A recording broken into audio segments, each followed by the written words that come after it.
I guess now I know why Mom didn't like me playing with the music box.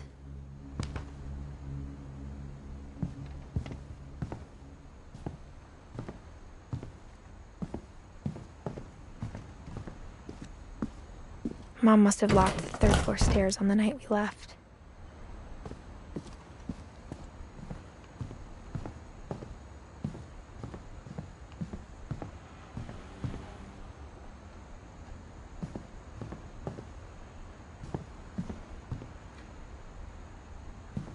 It's funny.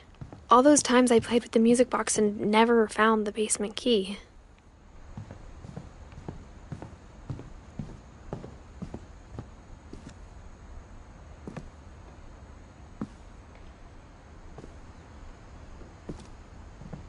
A lot of things got left behind in the whirlwind of that last night.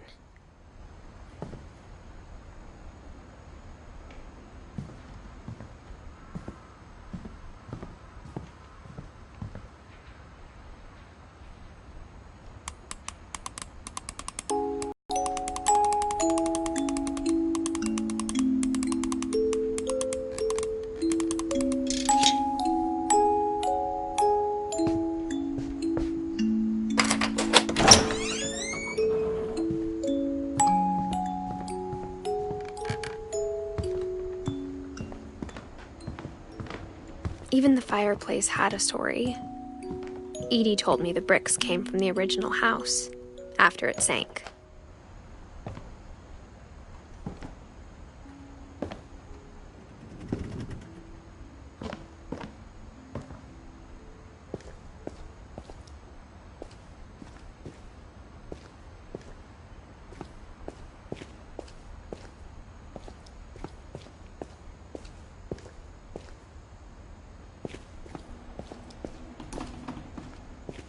Mom said the basement was off limits, unless I wanted another tetanus shot.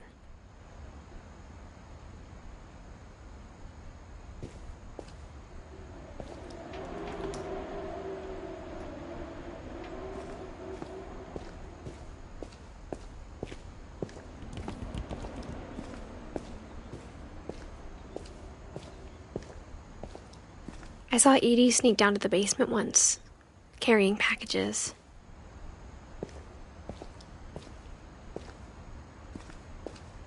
I thought maybe she was hiding presents.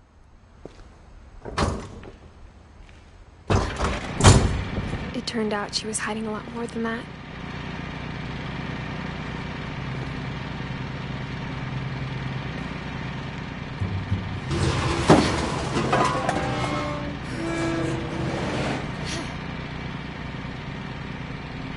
I remember asking Mom once about where Walter had gone.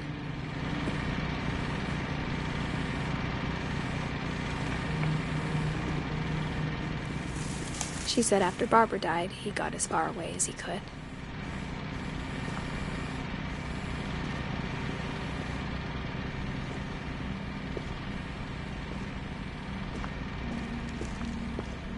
If there's a pattern in all these stories,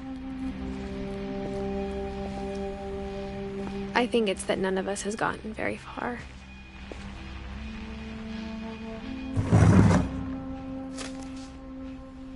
Goodbye, everyone. I can't believe I've been down here for 30 years. On that first day, after the shaking started, I didn't think I'd survive a week.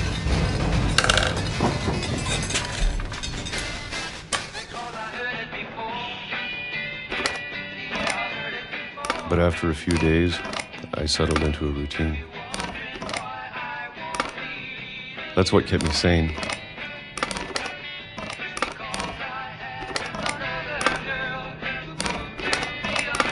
Having a schedule, living for today. I always expected to be dead tomorrow.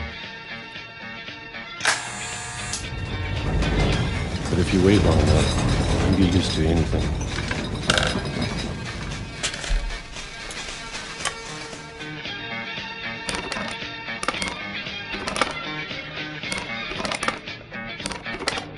Even a monster on the other side of the door starts to feel normal.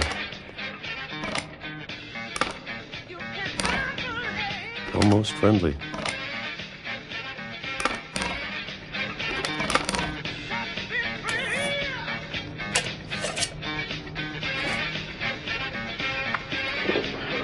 And then one day, everything just stopped. Whatever that thing was, it was gone. Maybe it got tired of waiting. Or maybe I just got tired of being afraid.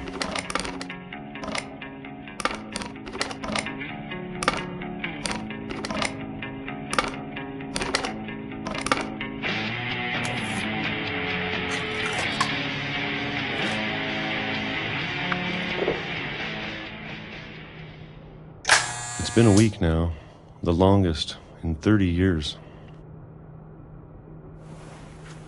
I'm done waiting. I have to leave while I still can.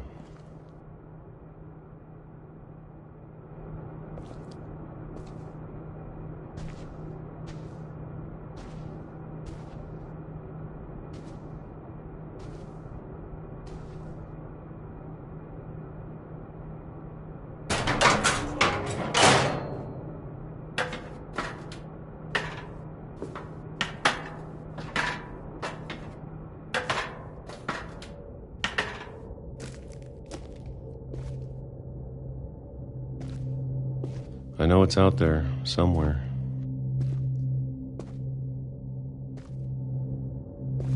Whatever killed Barbara and Molly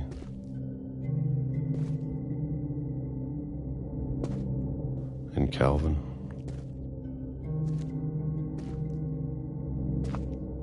Maybe this is all a mistake.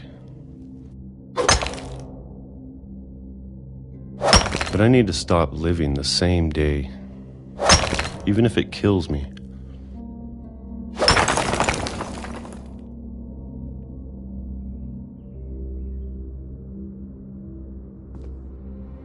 Whatever's out there, I want you to know I'm ready for it. I'm going to appreciate all of it, especially the food. I don't mind if I only have a year left. Or a month, or a single week. I'd be happy with one new day. I can already imagine the sun on my face.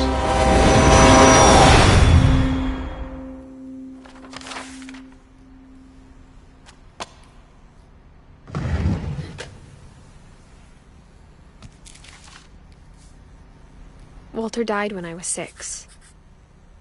I can't believe my mom never told me he was down here.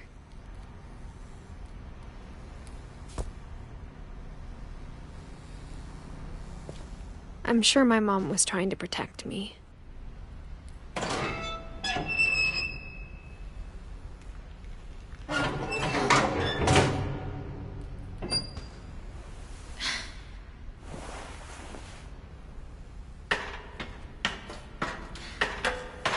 Maybe she was afraid I'd end up like Walter. But if she never told me about an uncle under the house, I can only imagine what else she was hiding. I don't want to make the same mistakes she made, trying to bury something that's still alive.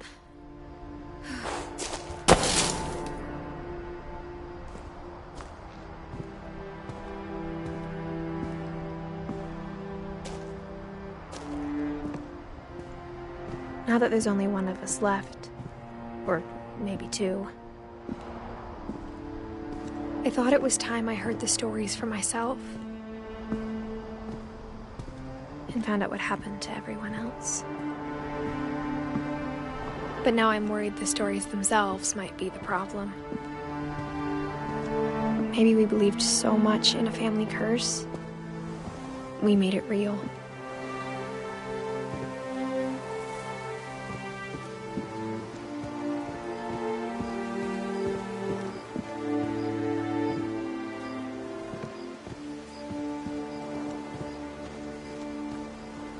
I don't know if I should even be writing this.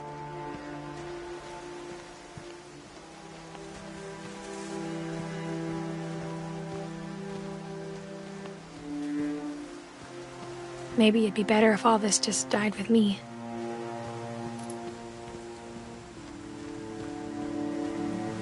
But I thought you should know about your family.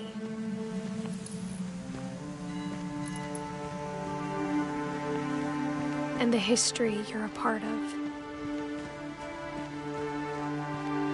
Though to be honest, I feel as lost as you probably do right now.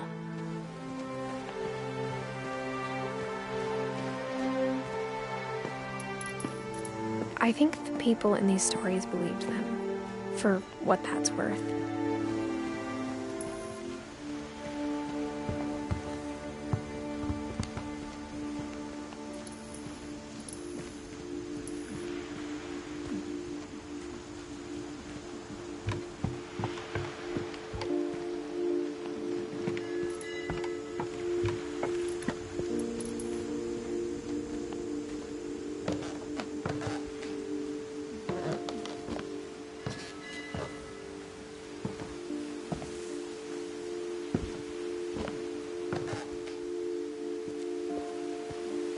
And when you look at the house, that history of imagination and stubbornness and madness, any of it seems possible.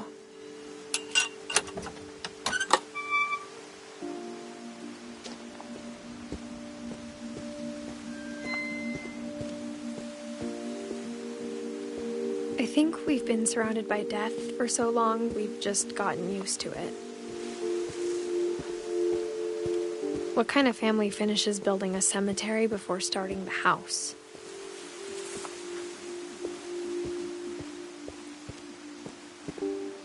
It's embarrassing for me to admit this, but the pet cemetery made me more uncomfortable than the human one. 3 of the gerbils were mine, and 2 had been my fault.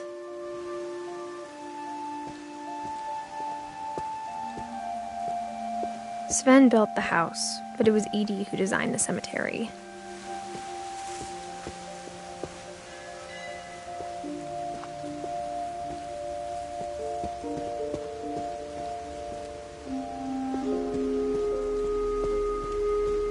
I'm sure Odin's monument had been Edith's idea.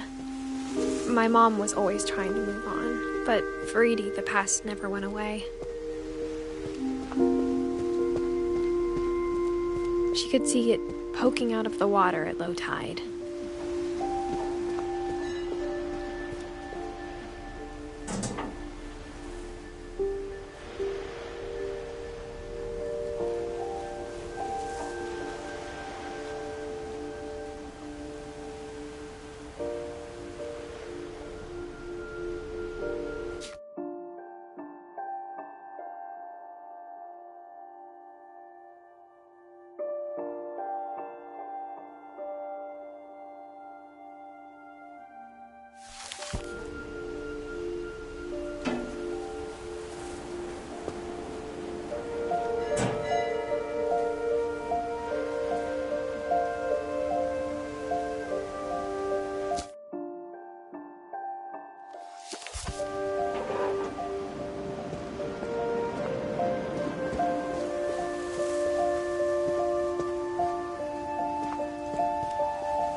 Edie's side was always easier for me to understand.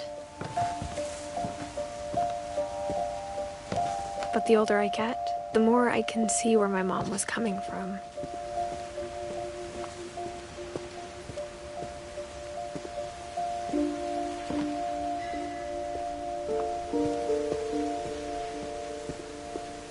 There's so many things I wish I could ask my mom now. Part of me thinks this is what she wanted all along. For me to come back someday and find everything out for myself.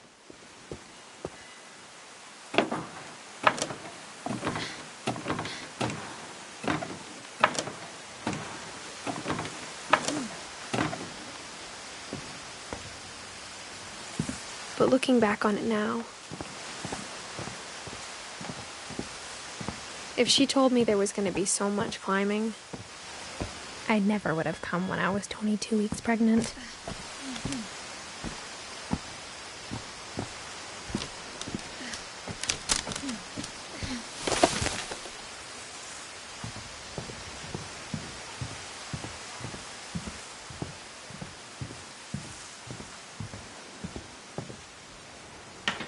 I never met Grandpa Sam, but I think he and my mom had a lot in common.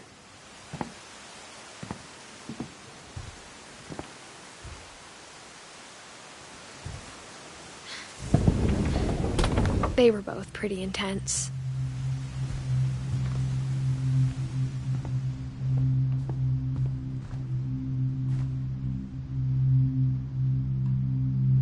Sam spent his life shooting photos, but Mom said he got nervous being in front of the camera. I guess we're all afraid of something.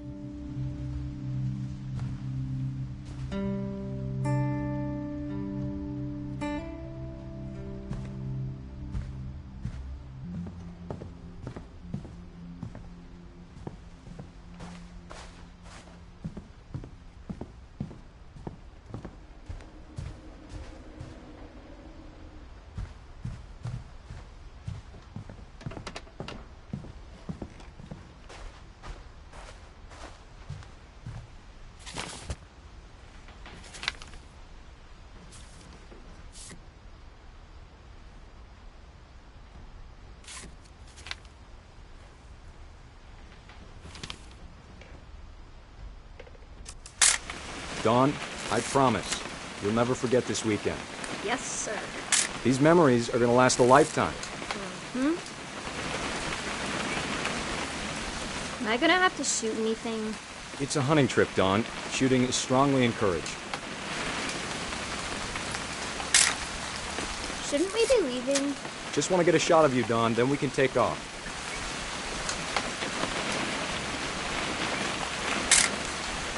Not quite. I'm over here, Dad.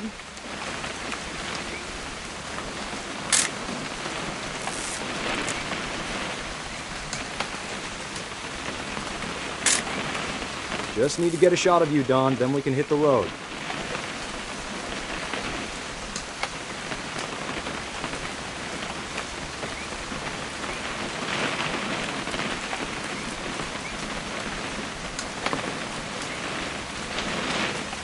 What? Perfect. It's gonna rain the whole weekend, isn't it?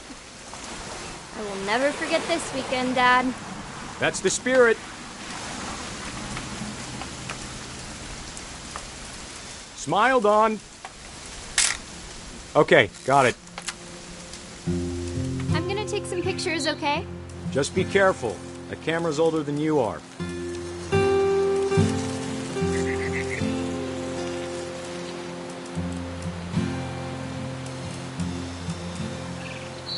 You're right, Dad. It's starting to clear up.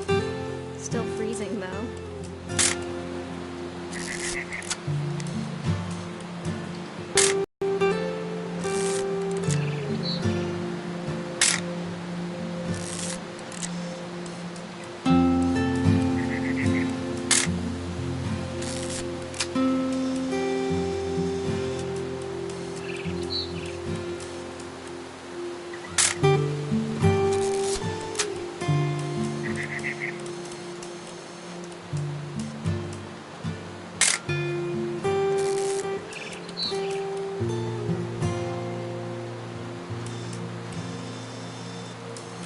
Aw.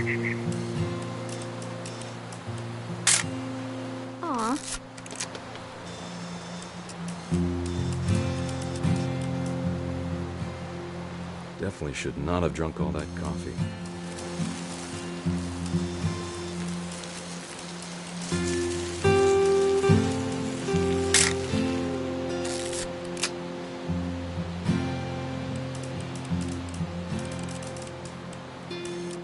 Nothing quite like being outside. Hey! That's a keeper.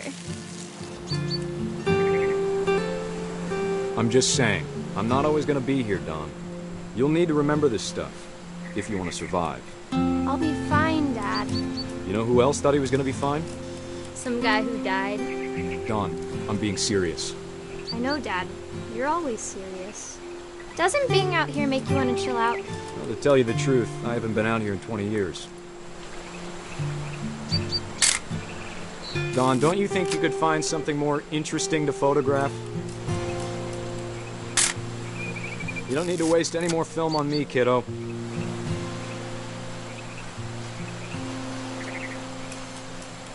Last time I was with my brother Calvin. Man, that was a great trip. Your grandpa Sven taught us how to fish, how to build a fire. Dad! Good eyes, Don.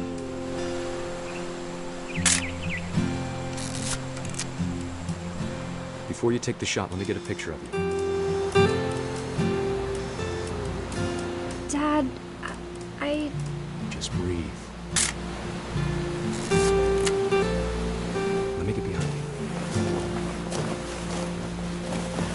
Do I have to do this? Don, you don't have to do anything. But if you want to survive, you'll need to be strong. Great shot, Don!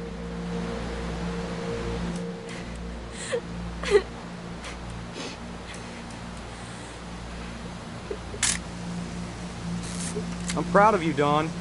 Always remember that, okay?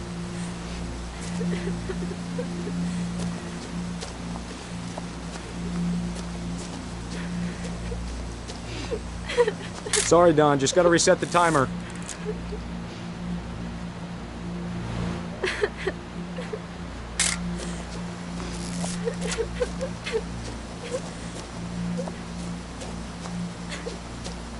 Dad, it's twitching.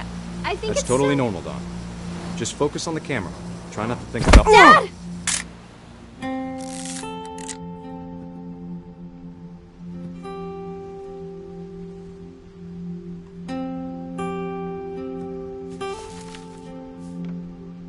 Of all these stories, that's the one I wish most that my mom had told me.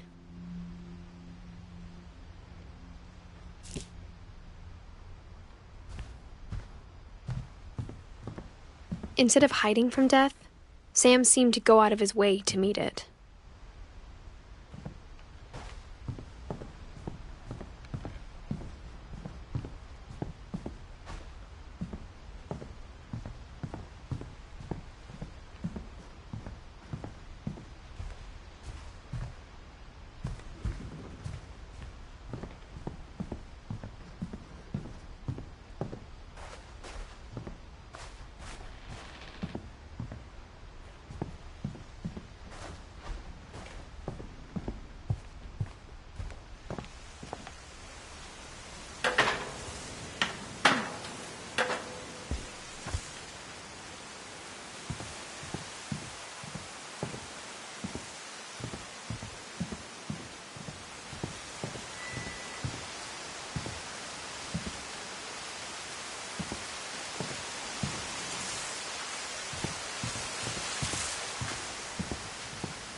After Sam died, my mom and Edie got really close.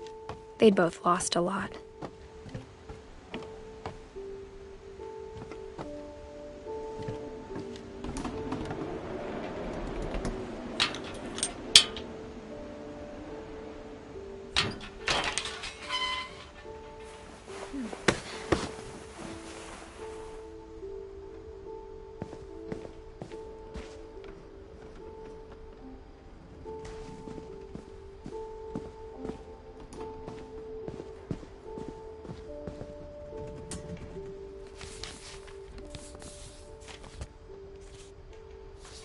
Dear Kay, do you remember the way Gregory used to laugh when he thought he was alone? Like something funny was happening, but only he could see it. I think he saw things the rest of us don't.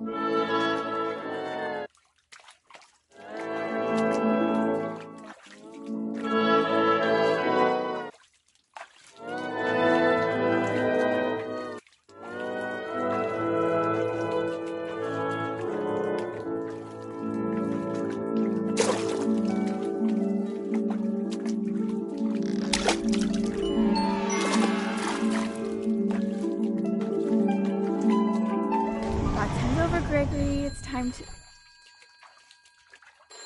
Hold on, sweetie. Hello? Sam, I told you I don't want to talk right now. I wonder what he saw.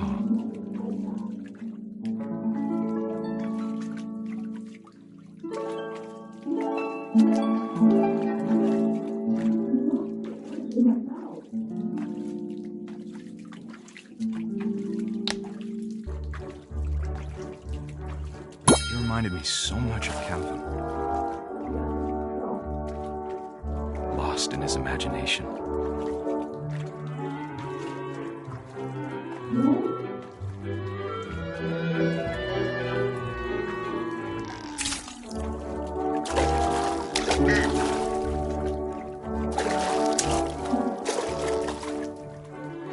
Whatever it was, he saw.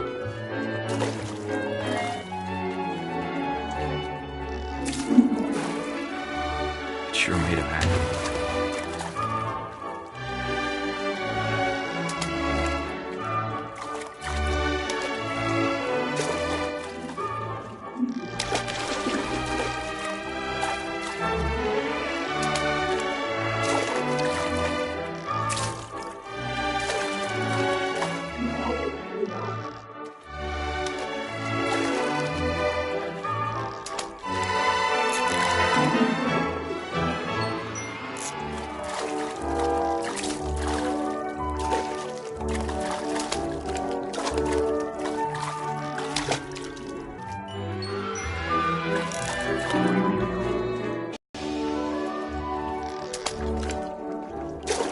I worried about a baby being too happy. But I could feel him slipping away. Sorry about that, Gregory. I know you did everything you could. Maybe if I hadn't called that night. Damn it. Hold on, I don't want Gregory to hear this.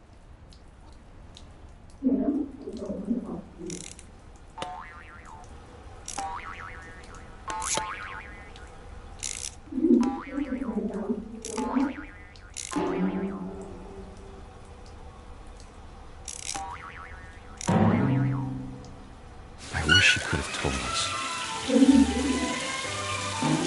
about the world he saw.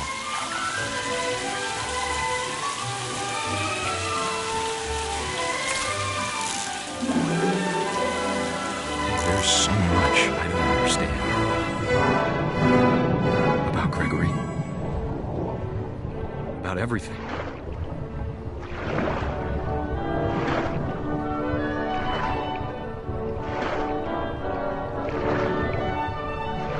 know what happened wasn't your fault.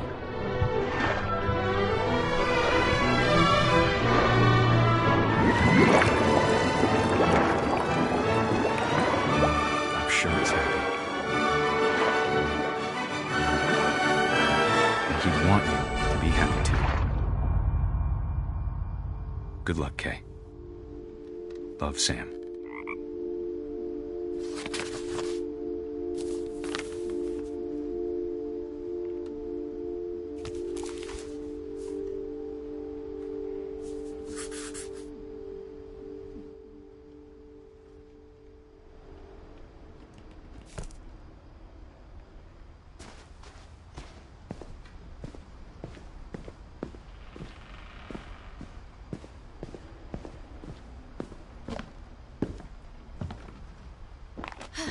My mom moved up to the loft after her brothers died. At the time, it was as far away as she could get.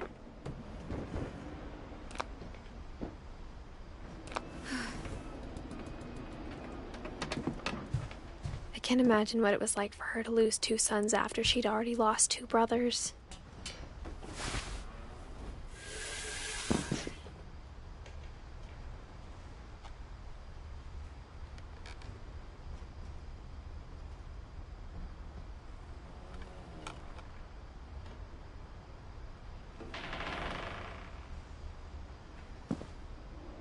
I can't imagine my mom ever writing poetry, and yet...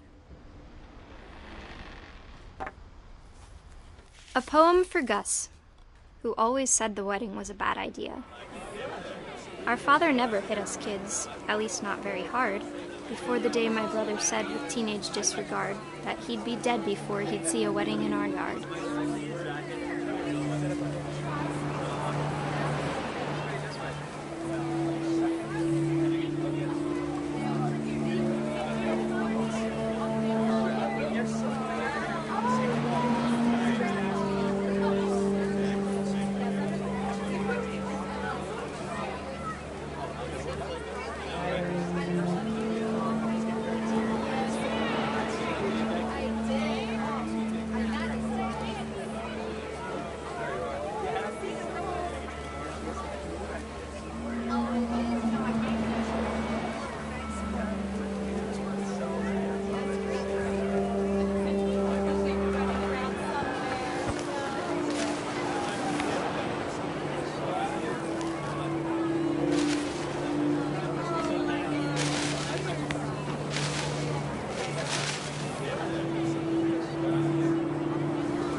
Father made him come, of course, but Gus stood far apart, just flew his kite and bottled up the storm inside his heart.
tried to talk him out of it, but though he'd never met her, "We don't need a stepmom," were the words that I now remember. pronounce you husband and wife.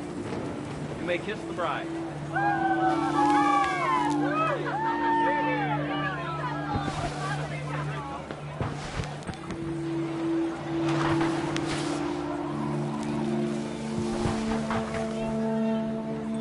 When the time for photos came, Dad ordered him to come here. But Gus declined, and as a sign held up his middle finger.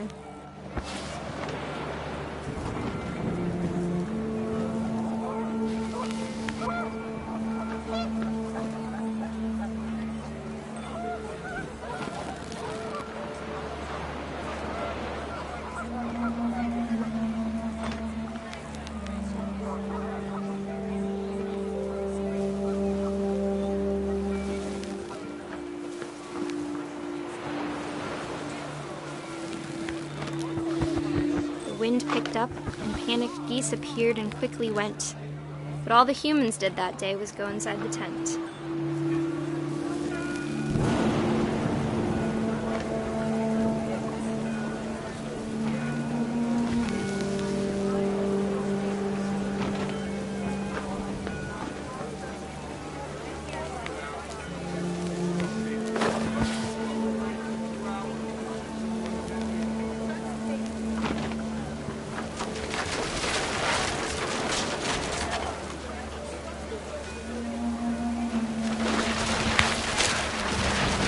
Rain came down in buckets then, but no one seemed afraid that nature might destroy the tent our dad had crudely made.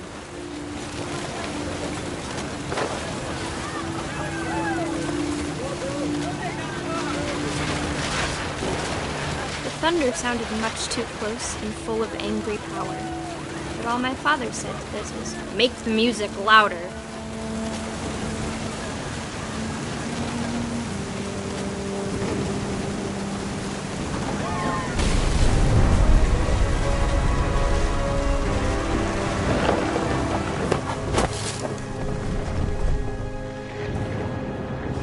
I wish that I could truly say I thought about you on that day.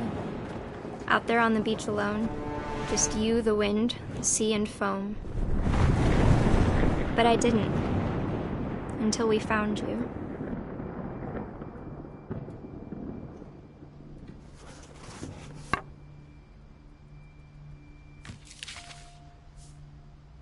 She never talked about him, but Mom told me once if I was a boy, they were going to name me Gus.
She spent a summer building houses. My mom moved to India a week after graduation and got a job teaching English. Louis was born a year later.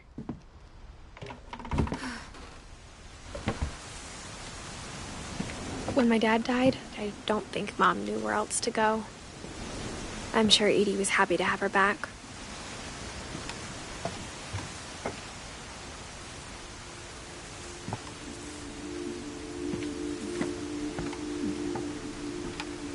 The house had to get a little bigger, but Edie was used to that.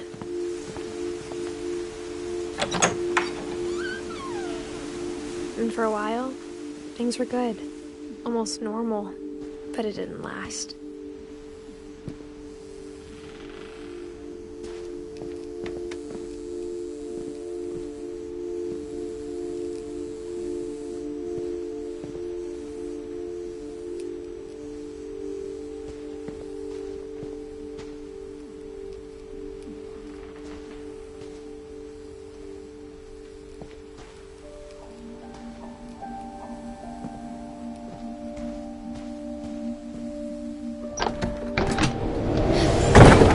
The beginning of the end was Milton's 10th birthday, when Edie gave him a castle.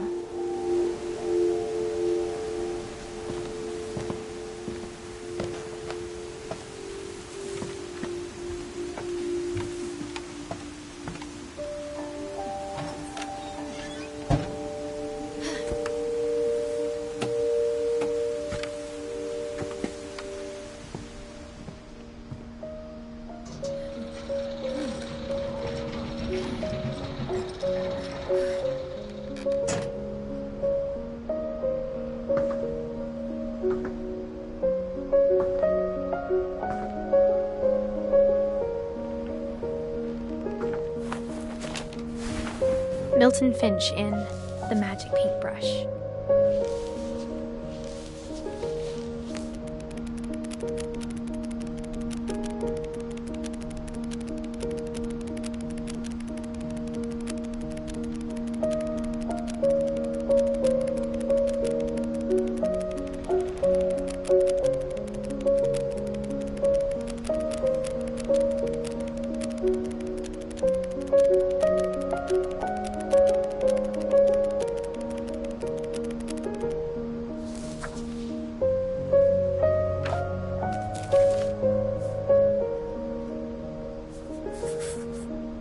I was 4 when Milton disappeared.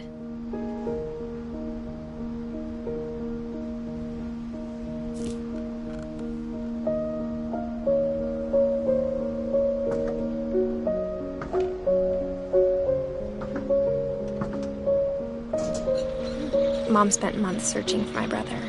Then she sealed the doors.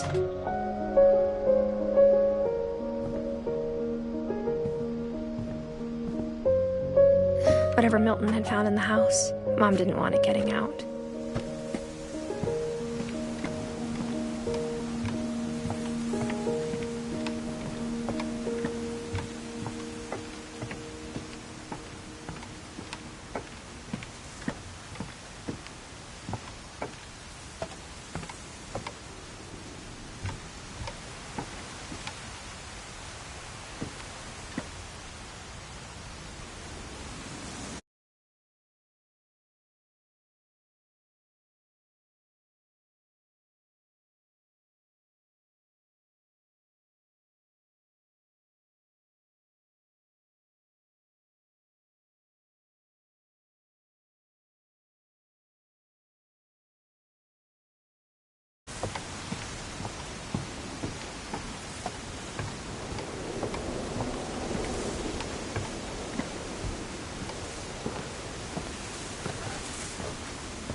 Mom definitely blamed Edie, but I think Louis blamed himself.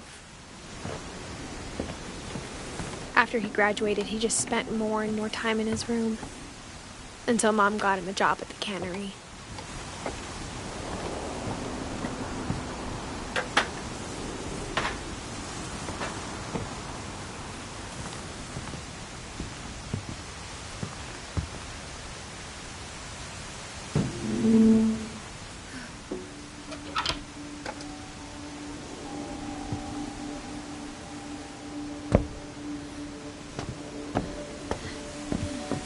Lewis's room smelled very, very familiar. That part of him lived on.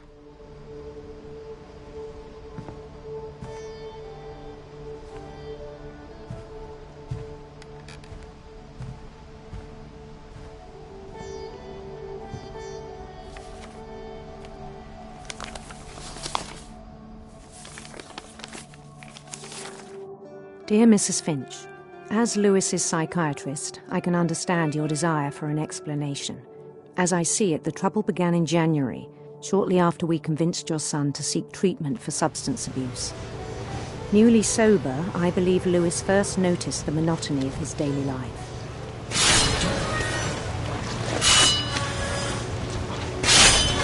He kept working at the cannery, but he withdrew part of himself.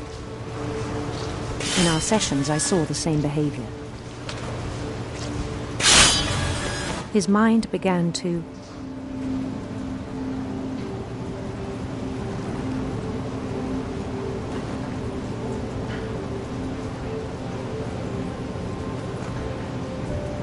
wander.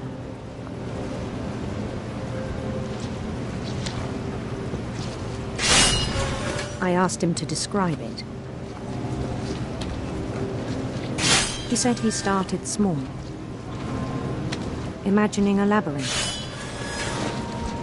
He'd feel his way about. Then something moved. Bats. And toads.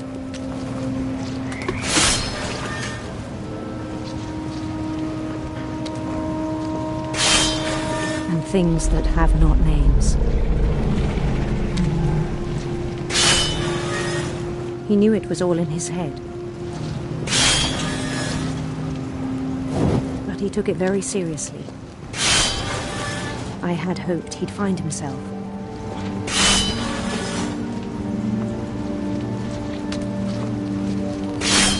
But he found something more.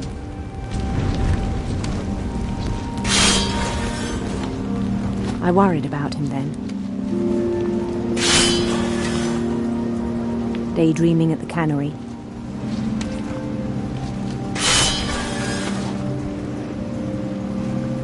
I spoke with his boss, but he said Lewis had become a model employee.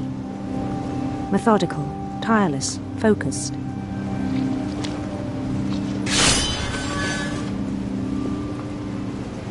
Like a whole new Lewis.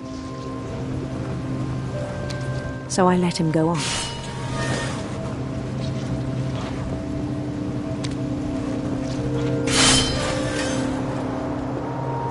I even encouraged him.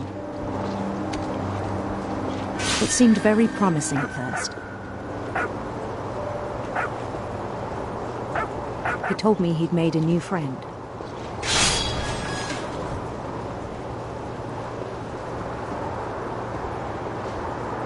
On the edge of a city he named Lewis Topia. He built the city up slowly, brick by brick. Then he made musicians.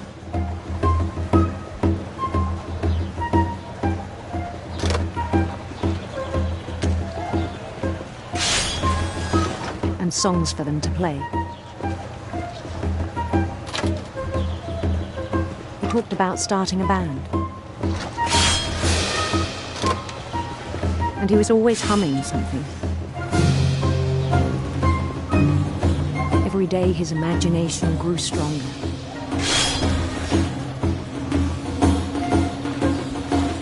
He no longer spoke at the cannery. But his chopping was as reliable as ever. Then one day it struck him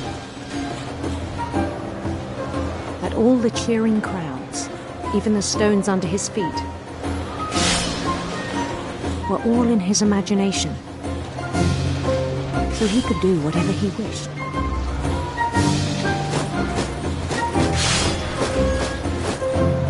He held an election for mayor.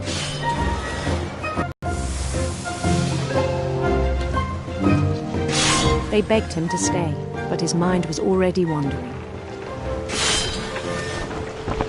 It became a game for him.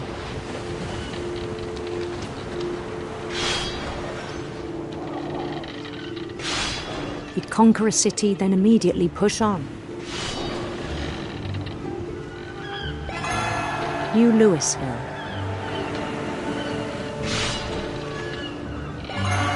St. Louis. He started drifting away from our reality.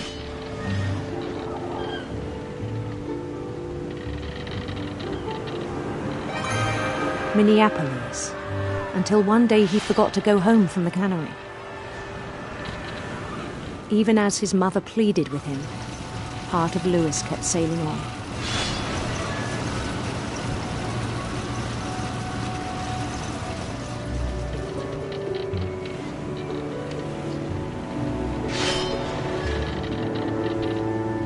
In Louisburg, he heard rumors of a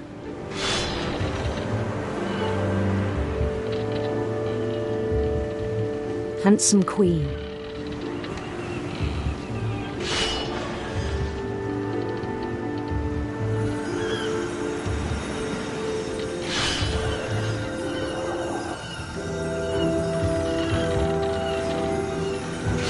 The queen was on her own quest for radiant rainbows.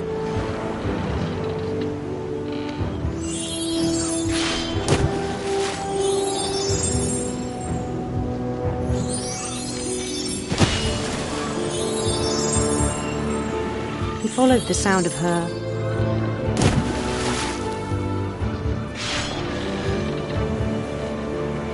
electric sitar.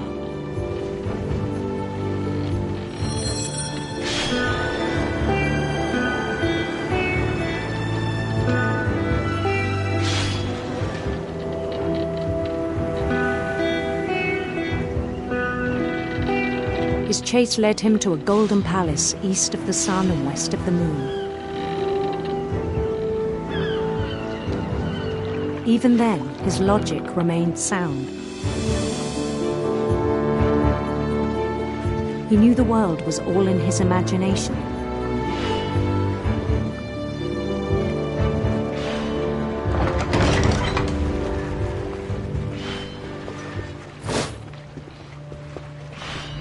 But he was so proud of having created it.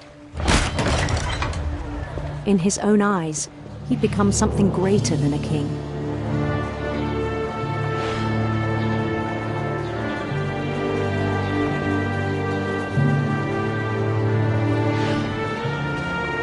For someone who'd never known success in the real world, I think it was overwhelming.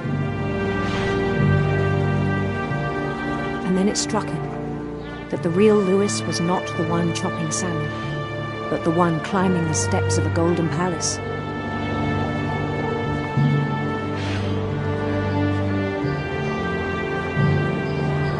My imagination is as real as my body, he told me. It was hard to argue with him.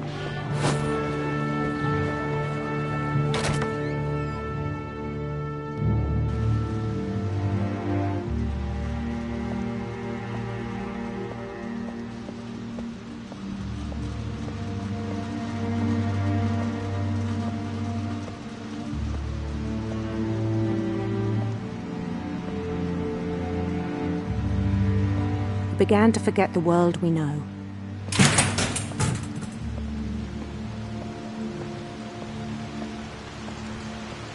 I think it pained him to remember Louis, the cannery worker.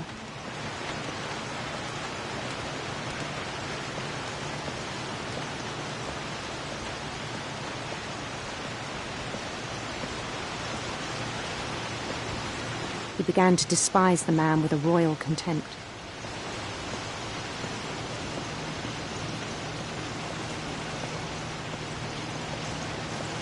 I still thought I could save him. Even after he said he was being crowned king over all the lands of wonder.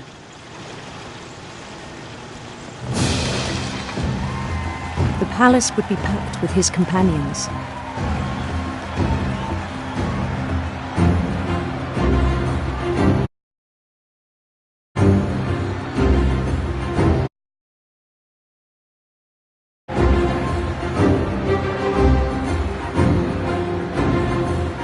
Including the wise Calico who'd insisted on advising him.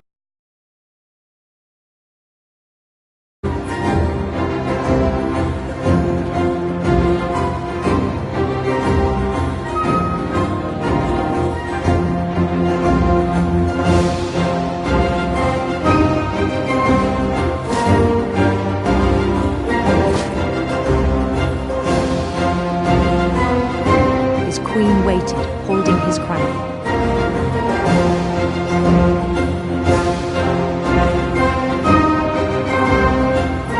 There was only one thing left to do.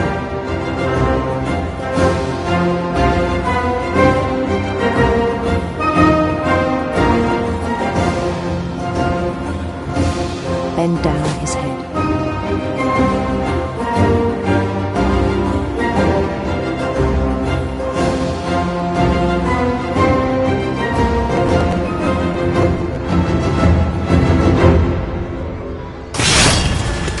I think you know. Mrs. Finch, your son was a kind man who will be missed by all of us who knew him.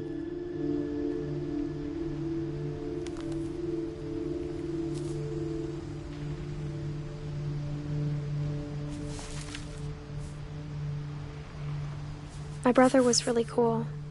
I wish you could have met him.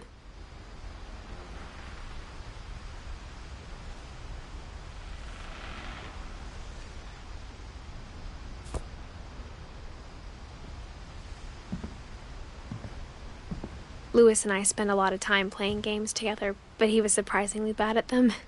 He died a lot.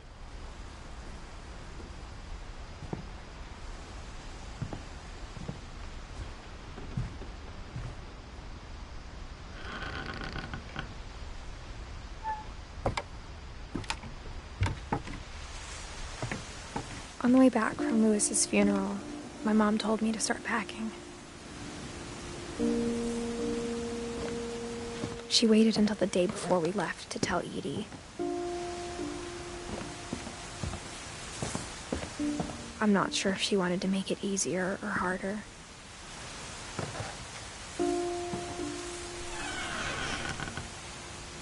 I wish we'd stayed. But I understand why we left. My mom ended up leaving everything behind.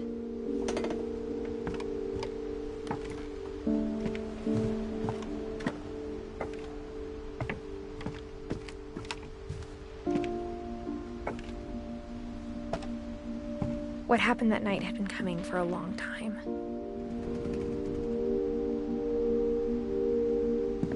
Maybe it should have come sooner.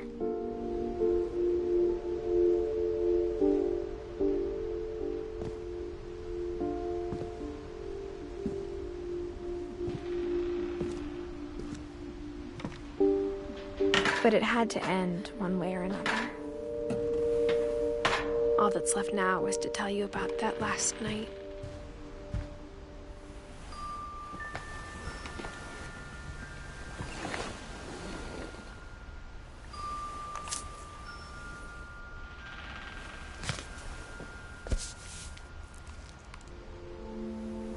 That whole last day, Edie just watched us pack and didn't say a word.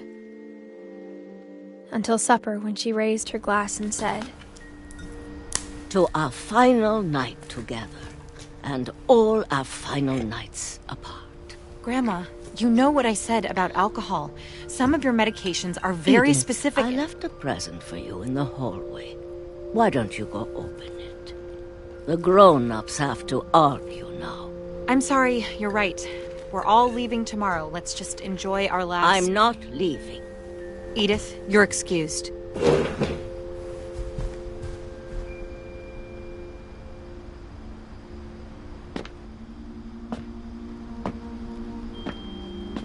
The power had been shut off that morning, but Edie always had plenty of candles. When my mom sailed the library, I don't think she knew about the other entrance. Or that Edie had a key to it.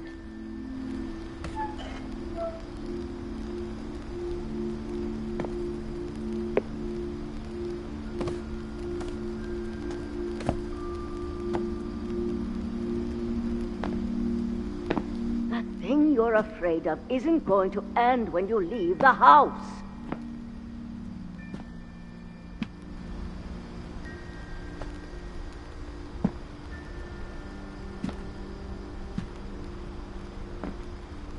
Edith has a right to know these stories. My children are dead because of your stories. I think it's best if Edith and I will have the nursing home send a van for you in the morning. Okay?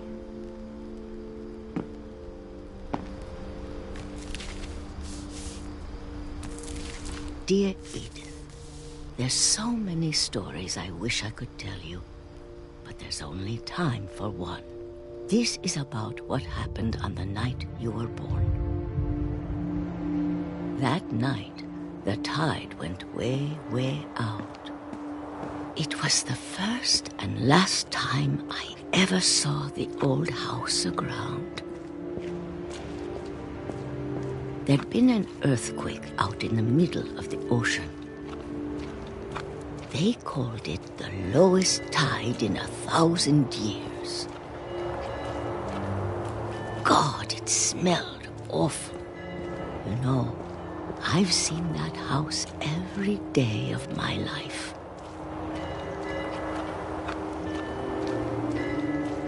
But I never thought I'd go back to it. When the fog rolled in, I lost my way.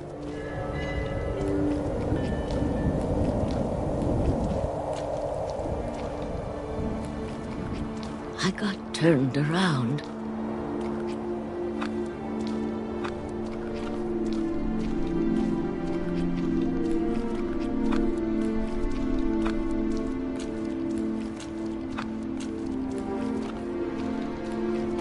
For a while, I wondered. I started seeing things.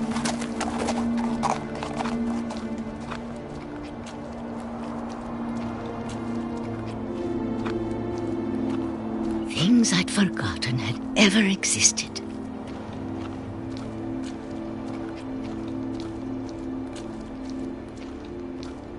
But when I saw them, they felt like old friends. That night, a lot of things came back to me.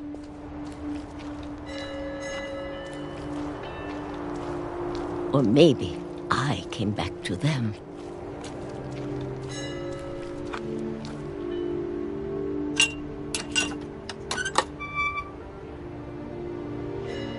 Things I can't explain, but that I need you to try and... Edith, what are you doing in here? It's mine. Edith! Mom, you're gonna rip it! Let go! I kicked and screamed, but Mom dragged me to the car.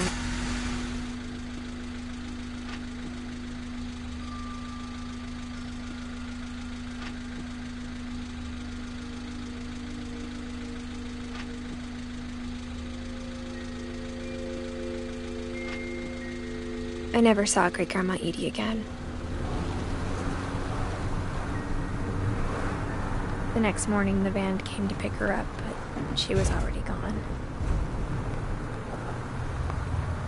After that, we moved around a lot.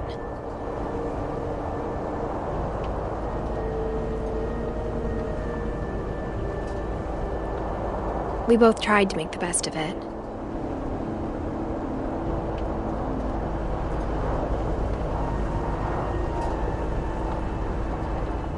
A few years went by.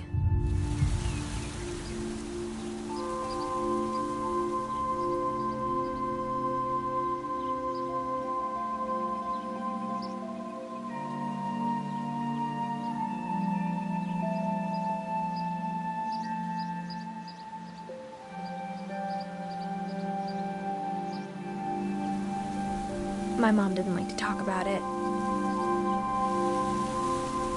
But she started getting sick a lot. The rest happened pretty quickly.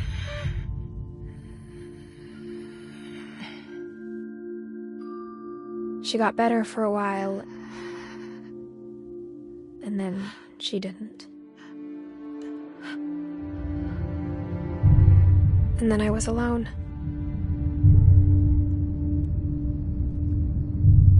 The last Finch left alive.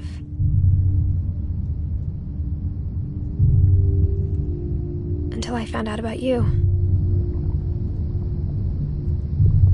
I'm still not sure what to tell you about all this.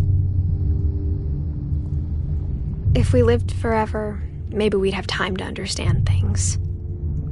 But as it is, I think the best we can do is try to open our eyes. And appreciate how strange and brief all of this is. This journal was supposed to be for you.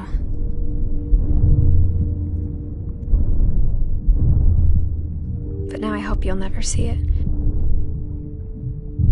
I just want to meet you and tell you all these stories myself. But I guess if you're reading this now, things didn't work out that way.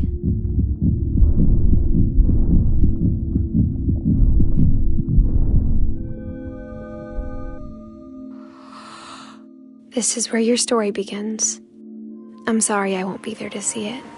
It's a lot to ask, but I don't want you to be sad that I'm gone. I want you to be amazed that any of us ever had a chance to be here at all. Good luck.